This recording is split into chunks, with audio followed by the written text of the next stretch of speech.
मतलब मैं समझा नहीं मोदी जी। मोदी जी, एक हफ्ते से गांव में क्या गजब की रिमझिम बारिश हो रही है। बड़ा मजा आ रहा है घर के बाहर इस तरीके से बारिश को होता हुआ देखकर। पिछले साल तो अपने गांव में बहुत भयंकर सूखा पड़ा था, इस बार बहुत अच्छी बारिश हो गई। योगी जी, बारिश में तुम्हारे घर के बाहर बैठे क्या ऐसी बैठाले रहोगे?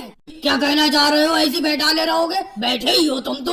ये भी कोई मेरे समझाने वाली बात है योगी जी? जाओ अंदर घर में जाओ, गर्मा गर्म सरसों के तेल में पकौड़े तल के ले आओ, जाओ लाओ, यहाँ बैठे ही बड़ा मजा आएगा बरसात में पकौड़े खाते हुए। अरे मोदी जी, तुम तो जानते ही हो पिछली बार कितना भयंकर सूखा पड़ा था। उस सूखे में मेरी सरसों की फसल पैदा ही नहीं हुई, इसीलिए सरसों का तेल नहीं है घर पर, नहीं तो पकौड़े बना लाता। आपकी बात नहीं टालता मैं। वैसे योगी जी, बिना सरसों के तेल के खाना थोड़ी बनाते होगे अपने घर में। चलो कोई बात नहीं है, हम मान लेते हैं तुम्हारे घर में सरसों का तेल नहीं है। चलो एक प्याली सरसों का तेल मैं लेके आता हूँ, लेकिन पकौड़े बनाने की तैयारी करो। अरे राहुल, मेरे दिमाग से बिल्कुल उतर गया। सरसों का तेल तो तुम ले आओगे एक प्याली, लेकिन पकौड़े तलने के लिए चूल्हा जलाना पड़ेगा, और चूल्हा जलाने के लिए मेरे पास लकड़ी भी नहीं है। बिना लकड़ी के पकौड़े कैसे तल जाएंगे? चलो भाई योगी जी, कोई बात नहीं है, लकड़ी का इंतजाम हम कर देते हैं। बारिश से पहले जंगल से मैं सूखी सूखी लकड़ी लाया था, वो अभी तक पड़ी हुई है, वो लेके आ रहा हूँ। तुम पकौड़े बनाने की तैयारी करो। अरे अखिलेश, मैं तो एक बात भूल ही गया। तुम चलो लकड़ी ले आओगे और राहुल तेल ले आएगा, लेकिन बेसन या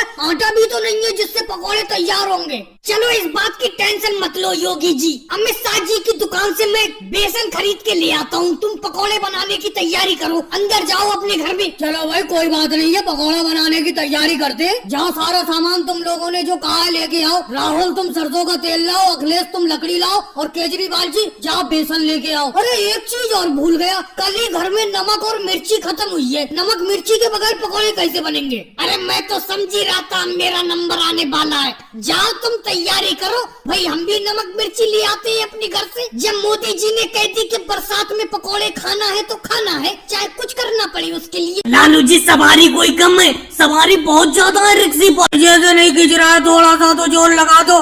बहुत मेहनत करना पड़ रही है रिक्शे को चलाने में। लेकिन मोदी जी, एक बात समझ में नहीं आ रही, इस रिक्शे में इतनी ज्यादा सवारी तो है नहीं। सोनिया जी है, राहुल है, अखिलेश है, नीतीश कुमार जी है, योगी जी है, और कोई ज्यादा सवारी थोड़ी है मोदी जी। और आप तो मेरे साथ रिक्शा चलाने में हेल्प कर रहे हो, लेकिन इस रिक्शे को चलाने में बहुत मेहनत लग रही है। ऐसा लग रहा है बहुत वजन है, इसीलिए इस रिक्शे को खींचने में बहुत मेहनत करना पड़ रही है। अरे आपने रिक्शे पे इतनी ज्यादा सवारी लाद रखी है कि इसे खींचना मुश्किल हो रहा है आपको। इस रिक्शे को चलाने में मोदी जी को आपकी मदद करना पड़ रही है। मेरे बेटे राहुल, तुझे क्या चिंता है? तू तो आराम से रिक्शे पे बैठा है।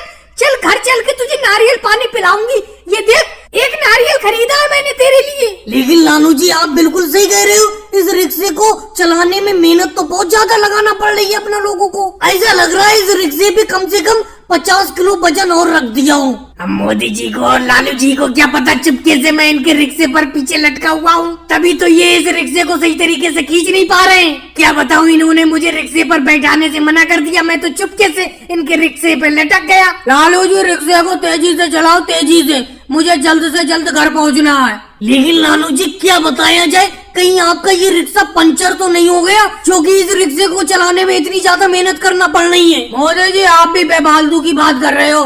देखो, रिक्शे के पीछे शिवराज सिंह जी लटके हुए हैं, इसीलिए आपको रिक्शे को चलाने में इतनी ज्यादा मेहनत करना पड़ रही है। मोदी जी, आपको पता ही नहीं चला, चुपके से आपके रिक्शे के पीछे शिवराज सिंह जी लटक गए, जिसकी वजह से रिक्शे पे वजन बढ़ गया, जिसकी वजह से रिक्शा चलाने में लालू जी और मोदी जी आपको बहुत ज्यादा मेहनत करना पड़ रही है। देखो मोदी जी, मैं आपसे कह रहा था, जिसकी वजह से रिक्शा चलाने में इतनी ज्यादा मेहनत करना पड़ रही है।